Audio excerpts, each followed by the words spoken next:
Apocalipse, nós vamos meditar nesse tema entre a sedução e a salvação. Entre a sedução e a salvação. Nós estamos numa série de pregações no livro de Apocalipse sobre as 7 cartas, as 7 igrejas que tem ali registrada. Nós já falamos sobre algumas delas, hoje nós vamos falar sobre a igreja de Tiatira. Sobre a igreja de Tiatira. Então nós vamos ler inicialmente aí do verso 18 até o verso 25, diz assim a palavra do Senhor. Ao anjo da igreja em Tiatira escreva: essas coisas diz o Filho de Deus, que tem os olhos como chama de fogo e os pés semelhante ao bronze polido. Conheço as obras que você realiza, o seu amor, a sua fé, o seu serviço e a sua perseverança. E as últimas obras mais numerosas do que as primeiras. Tenho, porém, contra você o fato de que você tolera essa mulher, Jezabel, que pratica a prostituição que praticar a prostituição e comer coisas sacrificadas, me perdi aqui, Jezabel, que se declara profetiza, não somente ensine, mas ainda seduz os meus servos a praticar a prostituição e a comer coisas sacrificadas aos ídolos. Dê-lhe tempo para que se arrependesse, porém ela não quer se arrepender da sua imoralidade. Eis que farei com que fique acamada, e trarei grande tribulação aos que com ela adulteram, caso não se arrependam das obras que ela incita.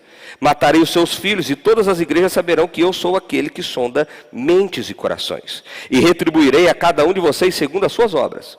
Digo, porém, aos demais de Tiatira, todos aqueles que não seguem essas doutrinas que não conheceram, como eles dizem, as coisas profundas de Satanás, não porei outra carga sobre vocês. Então somente conservem o que vocês têm até que eu venha.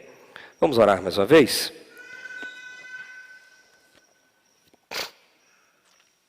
Pai, nós louvamos o Teu nome, ó Deus. Nós agradecemos ao Senhor pelo privilégio, ó Deus, de estarmos aqui, de termos tido experiências tão lindas no decorrer desse culto, ó Deus. Como o Senhor é bom. Como o Senhor é bom, ó Deus. Nós pedimos ao Senhor, ó Deus, que o Senhor continue ministrando com poder nessa hora, através da exposição da Tua palavra. Que o Senhor fale de forma profunda aos nossos corações, nos desafiando, encorajando e nos curando, ó Deus, com o poder do Evangelho do Senhor. Que pela Tua graça e pela Tua misericórdia, o Senhor me use como Teu instrumento nessa hora, em nome de Jesus. Amém, amém e amém. Irmãos, aí tem um breve mapa das 7 igrejas que tem ali na Turquia. São as igrejas que nós estamos vindo. Nós já falamos de Éfeso, de Esmirna, de Pérgamo, e agora nós estamos ali em Tiatira. Esse texto é um texto, é a carta mais longa que Jesus registra para essas igrejas, mas é a cidade mais insignificante. Então, a Tiatira é uma cidade pequena, ela não tem tanta importância assim, ela não é um grande centro comercial, ela não é um grande centro de poder, ela não é um grande centro do exército, mas ali tem uma igreja de Jesus, e Deus está olhando essa igreja, e Ele está, como nas demais cartas, destacando coisas que Ele está vendo que são muito boas, e coisas que Ele está vendo que não são tão boas assim. Mas existem algumas nuances ali, alguns detalhes ali, que a gente vai pegar aqui, à medida que a gente for vendo verso a verso. Em primeiro lugar, Cristo se apresenta. Olha só o que Ele diz. Ao anjo da igreja em Tiatira escreva: essas coisas diz o Filho de Deus, que tem olhos como chama de fogo e pés semelhante a bronze polido. Ele dá 3 características sobre ele. Ele está dizendo: olha, deixa eu dizer para vocês quem é que está falando com vocês. Quem eu sou? Bom, eu sou o Filho de Deus. Essa é a primeira e única vez que ele vai usar essa expressão para se definir nas cartas que ele escreve. Ele vai dizer: olha, eu sou aquele que a quem veio, morreu por vocês, eu sou aqueles quem pagou o pecado ali na cruz, aquele a quem ressuscitou, eu sou o Messias prometido, eu sou o próprio Deus encarnado. E eu tenho 2 características que provam que eu sou essa pessoa, que eu sou essa pessoa. A primeira é: os meus olhos são como olhos de fogo. O que ele está querendo dizer aqui? Não há nada que eu não veja. Não é que ele tem a visão do Superman.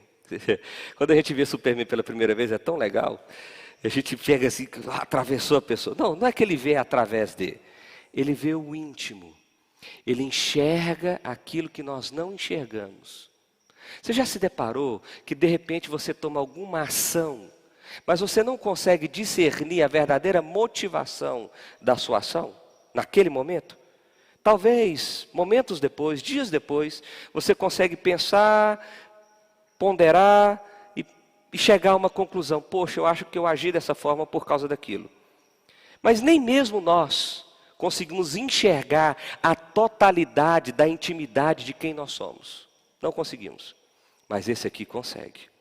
Esse Deus aqui, ele tem olhos como de fogo. Ele enxerga tudo. Não há nada que ele não veja. Não há nada que ele não saiba. Não há nada que ele não conheça.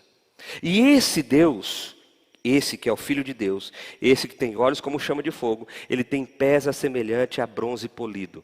Essa expressão é uma expressão de estabilidade, de firmeza, de autoridade. Eu não sei se você já viu uma foto de alguns faróis que tem aí em oceanos. Eu acho aquilo tão interessante, porque a força do oceano ela é uma força absurda, é um negócio assim catastrófico. Mas de repente você tem um farol no meio do oceano e aquela onda está batendo e bum! E aquele farol não mexe. E tem faróis desses aí que estão aí há centenas de anos aí. E eles estão lá firmes, suportando qualquer onda que bata. O que Jesus está se descrevendo é que ele é firme como um farol como esse. Não importa a força da onda, não importa a força contrária, não importa quem venha contra, ele é absolutamente firme em quem ele é, mas não só firmeza no sentido de inabalável, mas firmeza no sentido de autoridade. Ele tem uma autoridade que não pode ser roubada, diminuída, circunstanciada. Ele tem uma autoridade de quem ele é o Filho de Deus, ele enxerga tudo que ele enxerga tudo e ele é absolutamente firme e autoritário em quem ele é. Uma vez que Jesus se descreve agora como esse grande ser, alguém que está recebendo essa carta deveria olhar agora e falar: meu Deus, agora eu não quero saber o que vai falar mais não. Porque eu não tinha tanta clareza assim que esse Deus era tão absurdo assim. Eu não tinha tanta clareza assim que esse Jesus é mesmo o próprio Deus encarnado, aquele que é coautor da criação, aquele que é eterno, aquele que é gerente sobre tudo, dono sobre tudo, criador de tudo. Eu não tinha tanta clareza assim que ele era a suprema autoridade da existência do universo. Eu não tinha tanta clareza assim que ele enxergava absolutamente tudo de quem eu sou, até aquilo que eu mesmo não enxergo. Então Jesus se descreve para dizer: ó, o que eu vou falar daqui em diante, então, não é um achômetro, não é porque me contaram, não é porque eu percebi, não é porque eu estou entendendo, não, é porque eu sei, eu sou esse Deus. E aí ele começa, como todas as cartas, primeiro com elogio. Então ele diz: olha, conheço as obras que você realiza. Aqui ele está mais uma vez fazendo referência à questão dos olhos de fogo. Eu tenho onisciência, não é um conhecer de saber a informação. Eu conheço de saber no íntimo, lá no fundo, o que realmente é. Então, eu conheço as obras que você realiza. E eu sei que essas são obras de amor, de fé, de serviço e de perseverança. Essa igreja é caracterizada por 4 coisas essenciais como reflexo do Evangelho. Ou seja, uma igreja que entende a realidade do Evangelho, que entende a complexidade do Evangelho, a beleza do Evangelho, a grandeza do Evangelho, o tamanho do amor do Evangelho, o que realmente significa que Jesus morrer naquela cruz não foi só para me dar um vale, um passe, para mim ir para o céu. Não, minha identidade foi ressignificada, o meu propósito foi ressignificado, a minha perspectiva de vida foi ressignificada. Por quê? Porque o Evangelho mudou todas as coisas que há em mim, mudou a integralidade do meu coração, mudou as minhas relações, mudou as minhas percepções, mudou os meus desejos, mudou as minhas motivações. Então, como consequência de alguém que entende essa grandeza chamada Evangelho de Jesus, essa igreja vive em amor, ela manifesta amor, carinho, testemunho que a gente acabou de ouvir aqui. Ela manifesta fé. Olha, nós cremos que Deus pode. Nós cremos que Deus fez. É uma esperança que não tem fim. Ela é inabalável nesse sentido. Ela manifesta serviço. Não é só uma coisa que é falada, mas é uma coisa que é experimentada, vista, percebida. Não é só, olha, eu gosto de você, mas é um abraço. Entende a diferença? É um afago, é um toque. Isso é percebido.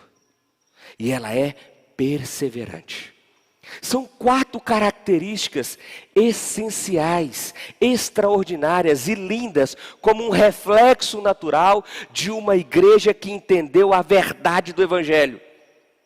E esta igreja ainda tem uma outra característica, que é tipo um bônus. Ela diz assim: e as últimas obras mais numerosas que as primeiras. Olha, vocês como igreja, vocês têm desenvolvido um trabalho tão bom aí em Tiatira, que vocês têm demonstrado amor, fé, serviço, perseverança e mais. Agora, depois de uns anos, vocês continuam fazendo mais e melhor. Ou seja, normalmente na nossa caminhada cristã, aquele que já tem uma longa jornada na igreja cristã, tem uma tendência a ir tendo um ápice assim, vai crescendo a empolgação. As pesquisas dizem que isso dura 10 anos. Os 10 primeiros anos de convertido, a pessoa vai tendo um trabalho de produção e de manifestação, de testemunho de Jesus muito lindo. Mas depois de 10 anos, isso tende a cair, e cair, e cair, até que entra numa espécie de platô. Já não desenvolve tanto. Essa igreja não entrou nessa rotina. Essa igreja não entrou nesse marasmo. Essa igreja não descansou nas suas boas obras do passado. Não. Esta igreja manifestava essas características como reflexo do Evangelho, mas mais do que isso, ela fazia mais e ela fazia melhor. Pô, show de bola. Então não tem nada de errado com essa igreja. Tem. Infelizmente tem. E é onde entra o cerne aqui da nossa reflexão de hoje. O problema da sedução. Olha só. Verso 20. Tenho, porém, contra você o fato de você tolerar que essa mulher, Jezabel, que se declara profetisa, não somente ensine, mas ainda seduza os meus servos a praticar a prostituição e a comer coisas sacrificadas aos ídolos. Tem um probleminha nessa igreja. Uma igreja boa, viva, que manifesta as verdadeiras características da realidade do Evangelho, mas é uma igreja que tem pelo menos 2 tipos de pessoas ali. Os tolerantes e os tolerantes participantes. O que significa isso? Surgiu no meio daquela igreja uma mulher. O nome dela certamente não é Jezabel. Essa aqui é uma referência que Jesus está fazendo. A Jezabel do Antigo Testamento que perseguiu o profeta Elias. Uma mulher tão maldita. Essa é a mulher mais maldita. Se você for pôr o nome... Jezabel não é um bom não. Eu, se fosse você, pulava... Não é. Você vê, Jesus está usando de uma forma ruim o nome Jezabel aqui. Ele está usando uma figura. Ele está dizendo, olha, essa Jezabel, como referência a Jezabel do Antigo Testamento, que perseguiu Elias, essa Jezabel, o nome dela não era Jezabel, surgiu uma mulher no meio daquela igreja. E essa mulher se auto-intitulou profetisa. O que significa isso? Há um consenso no mundo cristão evangélico de que profetiza ou profeta é aquele que fala como arauto de Deus, como boca de Deus, acerca especificamente de coisas futuras. Então, como se fosse alguém que recebesse uma informação privilegiada do Senhor de forma extraordinária e a partir desse momento, então, passa essa informação a quem que é a pessoa a recebê-la. Não é esse o conceito de profeta do Antigo Testamento nem do Novo. Para que vocês tenham uma ideia, no Antigo Testamento, profecia se referia em 96% das vezes às coisas do presente, não do futuro. Então, quando um profeta falava, ele não falava acerca do futuro, 96% das vezes. Ele falava do presente, do presente. No Novo Testamento, essa margem diminuiu ainda mais. Então, profeta ou profetisa era alguém que anunciava a palavra de Deus. Era alguém que falava, ensinava a palavra de Deus. E não alguém que falava acerca de processos de possíveis adivinhações futuras ou coisa nesse sentido assim. Dito isso, essa mulher se declarava profetisa, ou seja, ela se declarava alguém como quem tinha autoridade para ensinar acerca da palavra de Deus. Na história da igreja, alguém que tem essa autoridade para ensinar a palavra de Deus é alguém que precisa ser reconhecido pela própria igreja e encaminhado para o exercício dessa função. Então ninguém se auto-intitula profeta. Ninguém se auto-intitula. Alguém se intitula professor? Você chega assim, ó, a partir de hoje, professor de matemática. Mas você já fez matemática, você sabe? Não, mas estou afim. Esses dias eu conheci um cara que se auto-intitulava filósofo teórico. Eu falei, o que é filósofo teórico? Não, eu dou aula de filosofia, mas nunca estudei filosofia. Eu falei, que beleza. Então você é filósofo? Sou teórico. O que é isso? Sem formação. Eu falei, tá. Beleza. Tá tudo certo. Mas isso é o de menos no dia de hoje, né? Alguém se declarar assim. Tá, beleza. Mas vamos lá, voltando aqui então. Então ela se declarava alguém que tinha essa autoridade e ninguém questionou. A princípio parece que ninguém questionou. Ela não só declarava, mas ela ensinava. Então aqui tinha parte da igreja que tolerava aquela mulher. O ensino daquela mulher. Mesmo que ela não tinha autoridade para exercê-la. Mesmo. E aqui, gente, deixa eu fazer uma distinção, tá bom? O problema aqui não tinha a ver com o fato de ser mulher, tá bom? Esse não é o problema. Poderia ser um homem aqui. Nesse fato específico, por acaso era uma mulher. Mas poderia ser um homem, como teve outros. Nós falamos dos nicolaítas, por exemplo, em cartas para trás. Eram homens que estavam ensinando. E mesmo assim Jesus diz, olha, está errado porque estão ensinando errado. O problema era o que ela ensinava, ensinava sem autoridade para fazê-lo. Beleza? Tranquilo? Ok. Então, não somente ensine, mas ainda seduza os meus servos a praticar a prostituição e a comer coisas sacrificadas aos ídolos. Então, naquela igreja, existia pelo menos 3 grupos de pessoas. O primeiro grupo, absolutamente fiel ao Senhor, e pouco tinha a ver com Jezabel. Se Jezabel ia falar, eles levantavam e iam embora. Tinha um outro grupo que ficava assim, deixa falar. Não, essa mulher ajuda na igreja tanto, ela é tão comprometida. Depois, vai dar ruim, vai arrumar confusão à toa, vamos deixar quieto. E tinha outros que seguiam Jezabel. Nossa, o que ela fala é top, hein? Bom demais. Eu acho estranho aquele negócio de comer carne sacrificada. Mas todo mundo faz mesmo. A prostituição também é pesada. Não, mas da cultura nossa, normal. Está tudo certo. E aí, levanta-se uma tese de que essa Jezabel, porque em Tiatira existe uma espécie de guildas, o que seria mais próximo do que a gente entende como sindicatos trabalhistas. Então, para que você pudesse comercializar, fazer parte da realidade comercial daquele momento, você tinha que fazer parte de um sindicato desses. Possivelmente Jezabel era uma mulher ou líder ou alguém que representava algum tipo de liderança dentro de um desses sindicatos comerciais. E essa prática de comer comida sacrificada e prostituição, elas não eram necessariamente coisas que aconteciam no ambiente da igreja, mas no ambiente desses sindicatos. E ela ensinava assim, tá tudo bem, gente, porque se a gente não fizer parte, como é que a gente vai sobreviver? Nós precisamos fazer parte, nós precisamos entrar nessa. Então, é isso que está acontecendo aqui.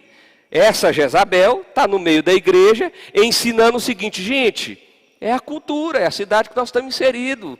Não tem como a gente fazer diferente. Faz parte, está tudo certo. E tal. Então, parte da igreja levantava e ia embora, essa mulher está falando asneira. Parte ficava assim, não vou atrapalhar não, que eu não quero confusão para o meu lado. E a outra parte ficava show de bola, vamos nessa. Então, tem 3 tipos de igrejas, tem 3 tipos de pessoas aqui nessa igreja. Só que Jesus diz que deu tempo para que essa mulher arrependesse. Ou seja, levantou-se outro número de pessoas no meio dessa igreja e provavelmente admoestou essa mulher. Olha, o que você está falando é errado, não é correto, é contra a palavra do Senhor. Você precisa arrepender-se e dar um passo atrás. Mas isso não foi um movimento da igreja, certamente que não, senão Jesus não estaria dando a bronca que ele está dando aqui. Mas a sensação que nos dá, a sensação não, a informação que Jesus nos traz é que de alguma forma Jesus chamou essa mulher e os seus seguidores a arrepender-se do pecado. Mas essa mulher não quis arrepender, nem tampouco os seus seguidores quiseram se arrepender. E Jesus então faz uma ameaça, se vocês não se arrependerem, aí lá no verso 22, eis que farei com que ela fique acamada e trarei grande tribulação aos que com ela adulteram. Caso não se arrependam das obras que ela incita, matarei os seus filhos e toda a igreja saberão que eu sou aquele que sonda mentes e corações e retribuirei a cada um de vocês segundo as suas obras. Eu vou vir com mão de juízo sobre vocês, se vocês continuarem tolerando essa mulher no meio de vocês. Mas eu fiquei pensando o seguinte: quais eram as razões que fizeram com que essas pessoas tolerassem essa mulher, essa pseudo-autoridade e esses ensinos falsos no meio deles?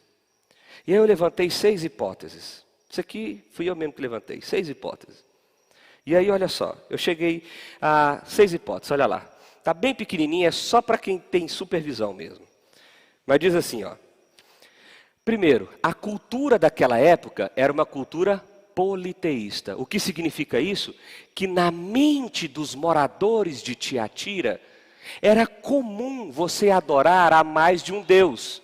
Era comum você adorar a mais de uma divindade. Então, quando você pensa na realidade da cultura daquela época, está tudo certo. E eu fiquei pensando, qual o paralelo que nós temos nos nossos dias? Não são semelhantes? Nós, por vezes, não somos levados a algumas práticas que a gente diz assim, cara, mas a cidade faz.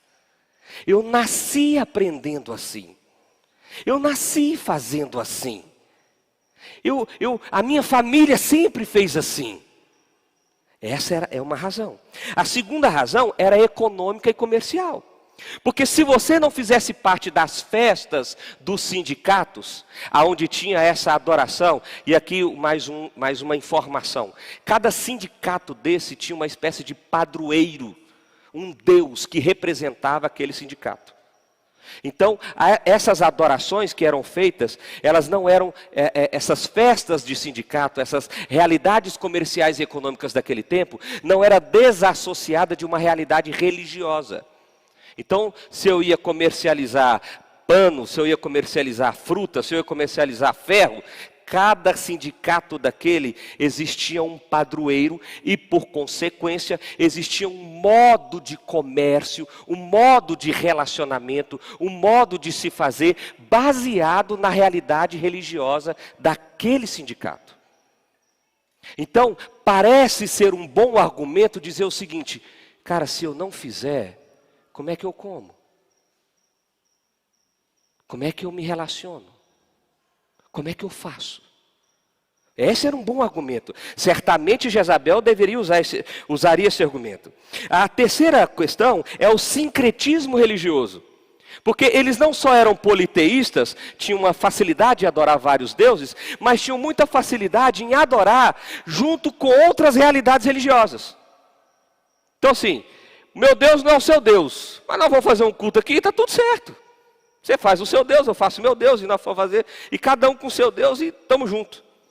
Por quê? Porque também era uma realidade cultural permanente, que estava adentrado dentro do coração daquelas pessoas.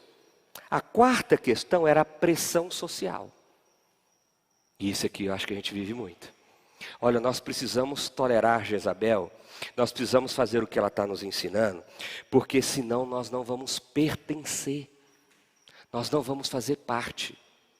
Teve uma vez que um irmão da igreja, quando eu estava pastor em séries, ele me procurou e falou assim, pastor, me pediram para fazer parte de uma organização, e eu sei que a igreja tem uma certa reserva com essa organização, mas se eu não entrar, eu não vou subir de cargo. Ele fazia parte da estrutura do Estado, da segurança pública do Estado, do nosso Estado. E ele falou assim, para eu dar um próximo passo, já foram dito, olha, você precisa caminhar junto com a gente aqui nessa... E aí, o que eu faço, pastor? Porque eu queria subir de cargo. Eu falei, então, você vai ter que fazer uma escolha muito séria. Entre Jesus e entre a sua profissão. Isso acontece hoje, meu irmão. Às vezes nós somos levados a essa sensação. A pressão nos é conduzida a se eu não fizer, eu não pertenço. Quando a gente fala da realidade da juventude, então, meu Deus do céu. Você não fuma vape? Você está de brincadeira comigo. Você está. Que isso? Não, fala assim, você está de brincadeira que a igreja sua proíbe vape. Não. E aí a pessoa é infantilizada, ela é separada do grupo. Isso acontece com adolescentes, com jovens, com adultos, com idosos. Isso acontece para a gente se sentir parte da realidade do núcleo da nossa família.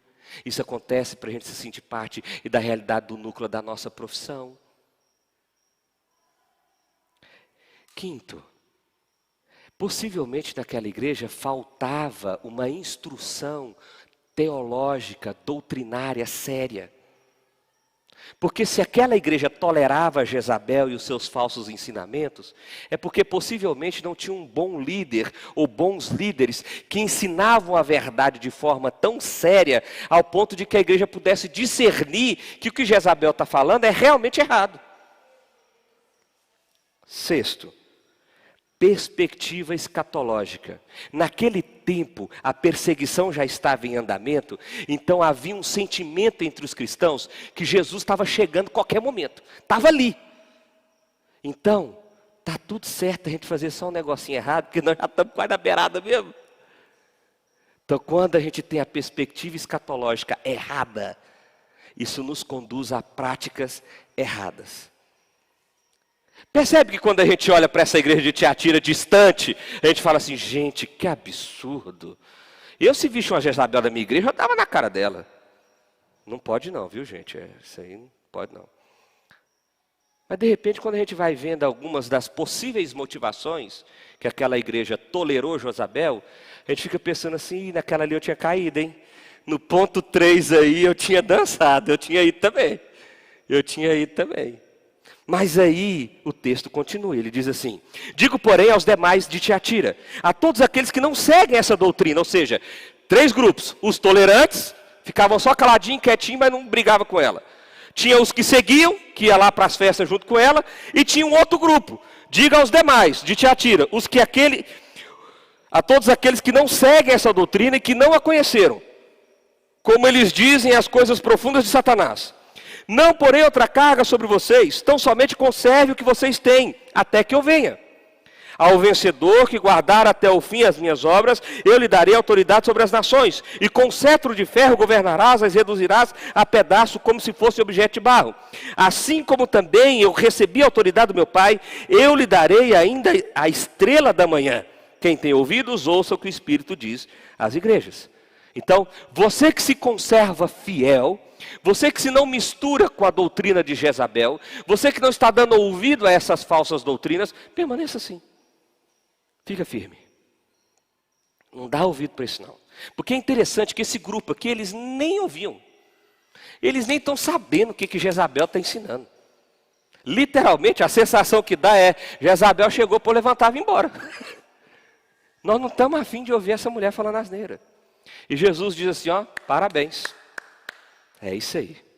Sobre vocês eu não colocarei nenhum tipo de fardo. Sobre vocês, eu quero só que vocês permaneçam firmes, olhando para o alvo, para a esperança eterna que eu garanti a vocês na cruz do Calvário, porque eu garanto a vocês, a estrela da manhã está chegando. E aí eu comecei a pensar, 6 razões, já que eu falei sobre 6 razões de por que eles ouviram Jezabel, 6 razões de por que a gente não deveria ouvir. Primeira, repreensão divina. Jesus disse que não pode. Então pronto, acabou, só essa aqui já deu, né? 6 razões, a primeira dela, Jesus disse, não ouça essa mulher, não se relacione com Jezabel. Deveríamos tomar isso então, meu irmão, como algo sério para as nossas vidas.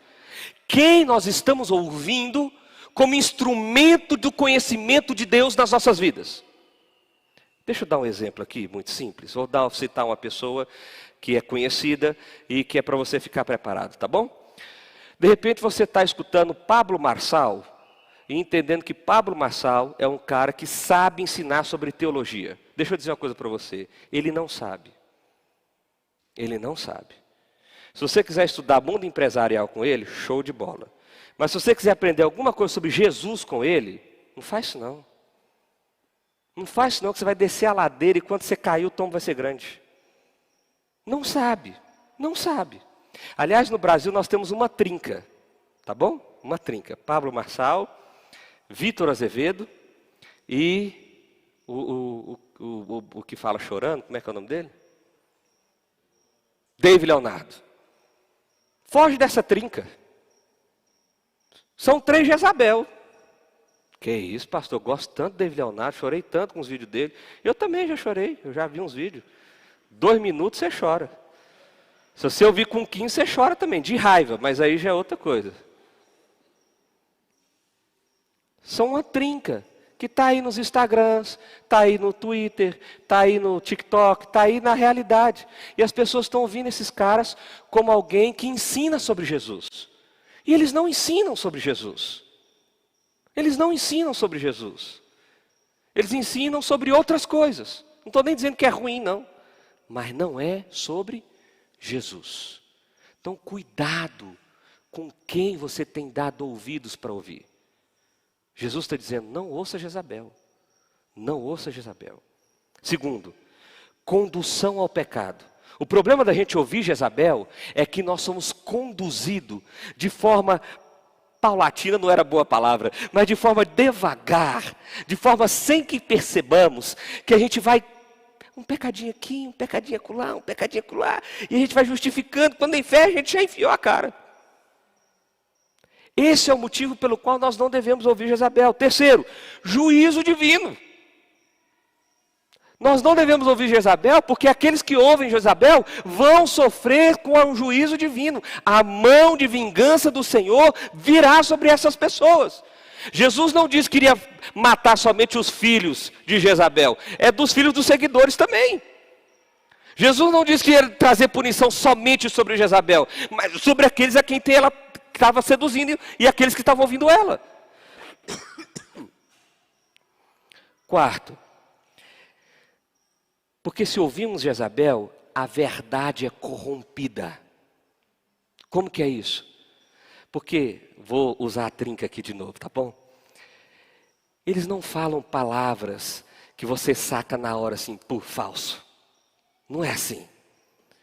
É uma frase muito bem elaborada, pensada, que tem um conceito de verdade enorme.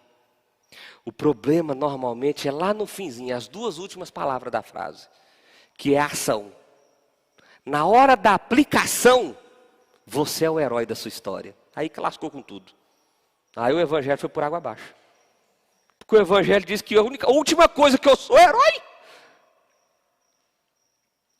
Então, quando a gente ouve as Jezabéis que existem aí pela vida, nós corrompemos a verdade.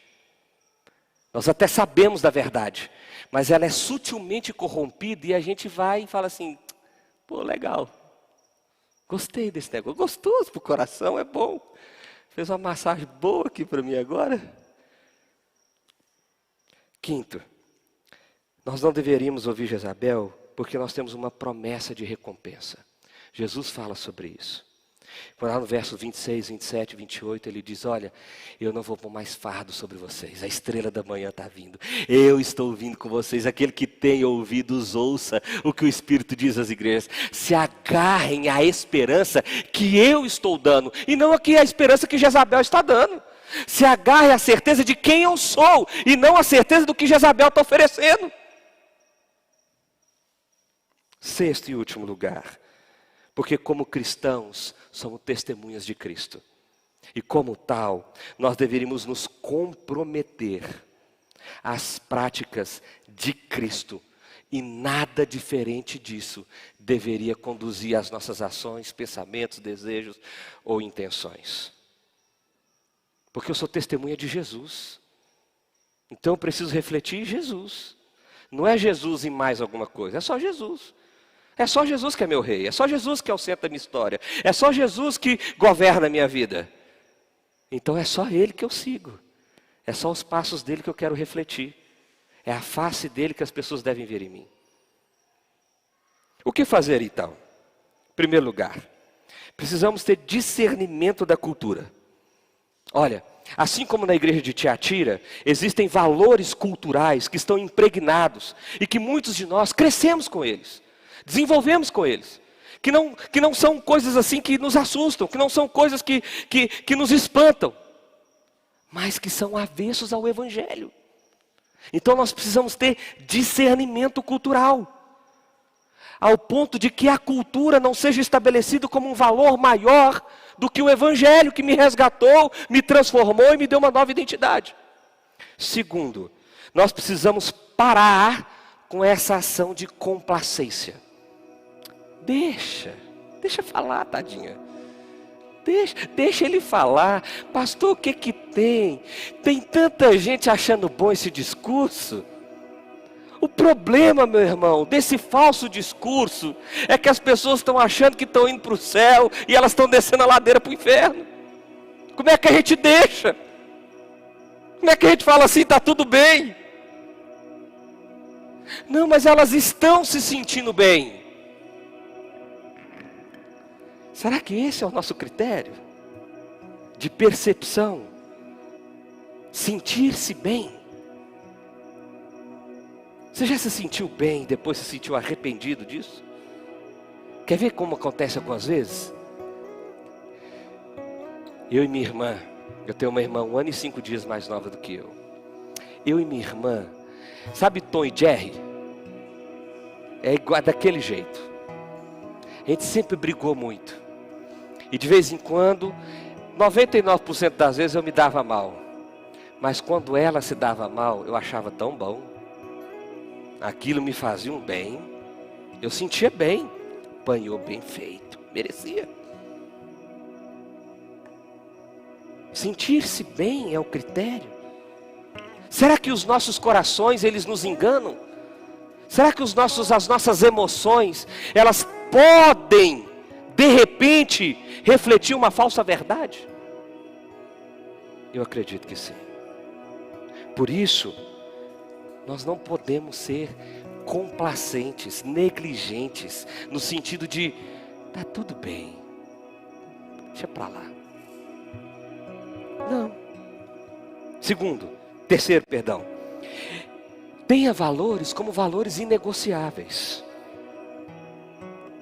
O valor de Cristo precisa ser inegociável no seu coração. Meu irmão, não, eu não vou por aqui, não vou, porque isso não agrada ao meu mestre. Porque Jesus não me salvou na cruz, Jesus não me resgatou para que eu pudesse ser testemunha dele, luz dele, vida para ele, para que eu pudesse manifestar esse tipo de testemunho. Não foi para isso que ele me chamou. Ele me chamou para uma coisa muito mais bela, para uma coisa muito mais bonita. Então eu não vou negociar isso aqui, não vou. Eu me lembro sempre de Davi na caverna e Salomão chegando ali para fazer o número 2. E Davi vai lá, corta um pedacinho da roupa, mas não mata Salomão, que estava querendo matar Davi e injusta. Salomão não, estou doido. Saul, vocês entenderam? Saul. Salomão podia dar uma dessa também, né? Mas dessa é outra história. Saul, que estava perseguindo injustamente a Davi, que estava acusando injustamente a Davi, que estava tentando matar injustamente a Davi, mas Davi não matou Saul. Por quê? Porque Davi entendia que Saul foi colocado no trono pela autoridade de Deus, e ele não tinha autoridade para retirar Saul do trono. Esse é um valor que ele é inegociável, então eu não vou fazer, mesmo eu tendo a oportunidade. Quarto, o poder do arrependimento. Às vezes você já está ouvindo Jezabel. Às vezes Jezabel é que está direcionando os passos da sua vida aí. Às vezes é Jezabel que já está te trazendo discernimento. Então dá um passo para trás, recua, fala: Senhor, entendi tudo errado. Eu achei que era por ali, mas eu estou vendo que não é. Está tudo certo, meu irmão. O chamado de Deus para nós é esse. Arrependa-se, volta e fala assim: Senhor, eu quero viver segundo a tua autoridade. Eu quero viver segundo a tua direção. É sobre a tua direção. Quinto, ancore as suas decisões na esperança que é Jesus, a estrela da manhã. Ele é a percepção certa, Ele é o valor certo do que nós somos, de quem nós seremos. A estrela da manhã, Jesus, está vindo. Sexto, tenha a comunidade, igreja, como suporte da sua caminhada. Jesus não escreveu essa carta para uma pessoa, Ele escreveu para uma igreja. Você sabe por quê? Porque é para a igreja se apoiar. Era para gerar um rebuliço mesmo. Já pensou, você está lendo ali e falou, estou falando, gente, que não era para ouvir essa mulher? Aí, olha a carta de Jesus aí para nós agora. Como é que nós vamos fazer? Era para isso mesmo, era para ter o confronto, era para ter essa realidade de, gente, vem cá, nós estamos muito dispersos, nós estamos caminhando cada um para direções opostas. Vamos caminhar junto, vamos apoiar um ao outro, vamos ser suporte um para o outro. Se nós não vamos participar mais desses sindicatos, se nós não vamos mais adorar esses falsos deuses, se nós não vamos mais estar inseridos nesse centro cultural que perverte a realidade de quem nós somos em Jesus, então vamos ver o que nós podemos fazer para caminhar junto. O que nós podemos fazer para ser bênção um na vida do outro, para ser suporte um na vida do outro, para sustentar um ao outro. E aí eu quero terminar com uma última frase. Essa é simplesinha. Permaneça fiel em meio às tentações, pois a recompensa eterna de Cristo supera qualquer compromisso temporário. A sua fidelidade a Deus, ela não tem a ver com o fato de que se você não for, você vai perder alguma coisa. A sua fidelidade a Deus tem a ver com o fato de que você entendeu que Deus é tão fiel ao amor dele derramado por você, que não há outra coisa que você não possa ser, que é ser fiel a quem Ele é. Você não tem que conquistar nada de Deus, Ele já te deu tudo. Ele já te deu tudo. Nós vamos louvar ao Senhor.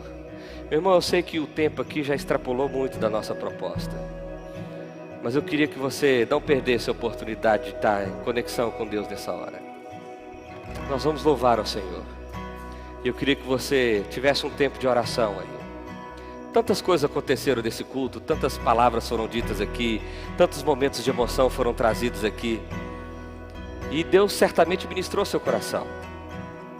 E é a oportunidade de você dizer para Ele, Deus, eu entendi isso do que você quer comigo hoje.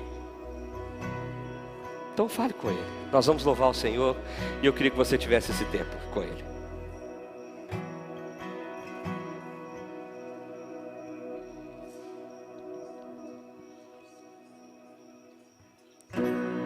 A luz do sol se apagou,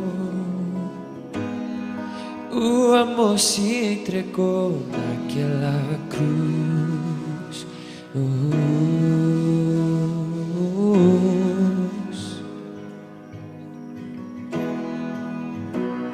A morte não pode entender como Ele pode vencer aquela cruz.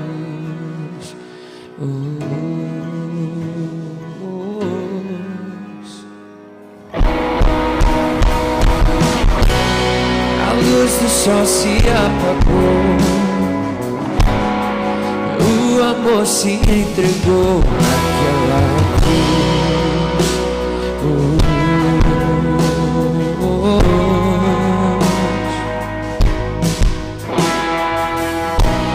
A morte não pode entender como Ele pôde vencer aquela cruz.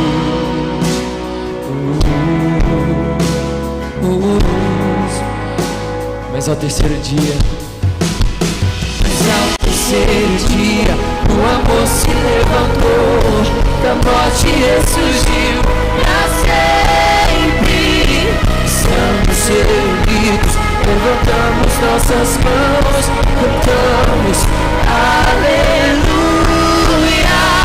Mas ao terceiro dia, o amor se levantou, da morte ressurgiu. Pode levantar sua mão como sinal de render as vidas ao Senhor Jesus. Levantamos nossas mãos, cantamos aleluia.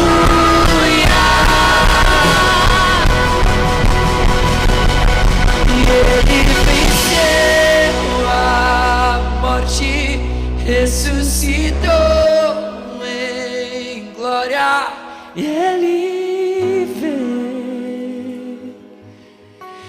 espera. Cristo é a nossa esperança, aleluia. Ele venceu a morte, ressuscitou em glória. Ele veio, te esperamos.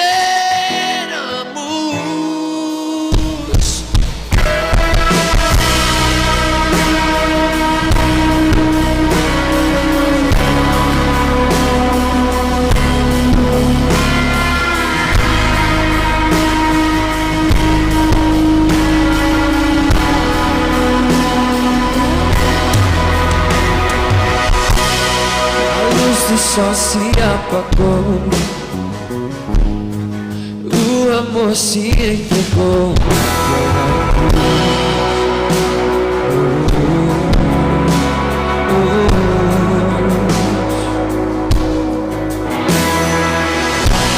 A morte não pôde entender como ele pôde vencer.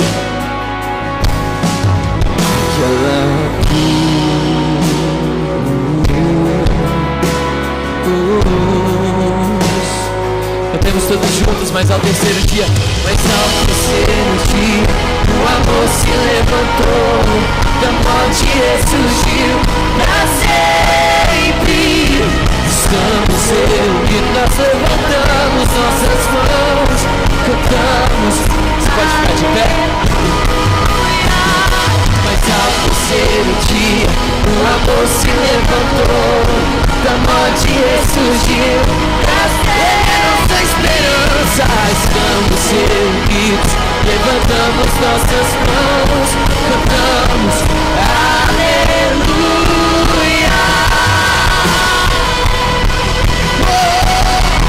Ele venceu a morte, ressuscitou em glória. Ele veio, nós te esperamos. Declare, ele venceu a morte, ressuscitou em glória. Ele veio, nós te esperamos. Por isso cantamos Maranata, vem Jesus. Maranata, ora vem Jesus. Aleluia. Cantamos Maranata,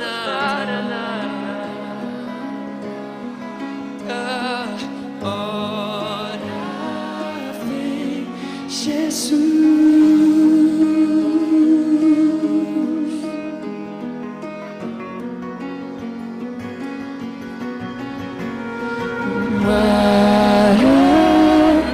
Maranata, ora vem Jesus.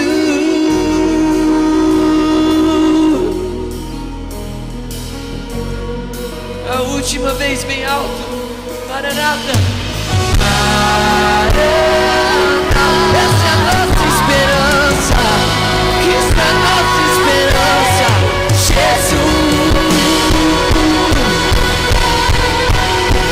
Jesus, declare, ele venceu a igreja. Ele venceu a morte, ressuscitou em glória. Nós te esperamos. Ele venceu e ele venceu a morte, ressuscitou em glória. Ele veio, te esperamos. E ele venceu a morte, ressuscitou em glória.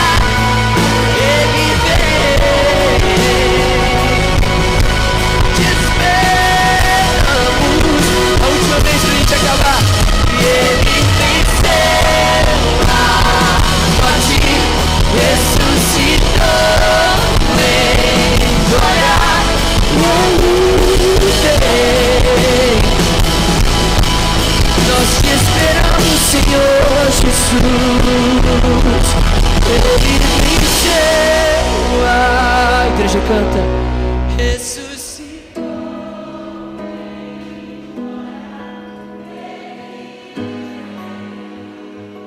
Nós te esperamos. Ele venceu. Ele venceu.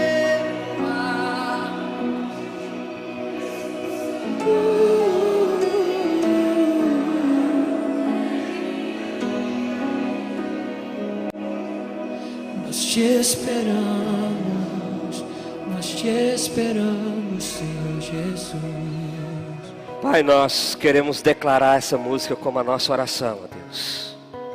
Nós reconhecemos a Tua vitória sobre a morte.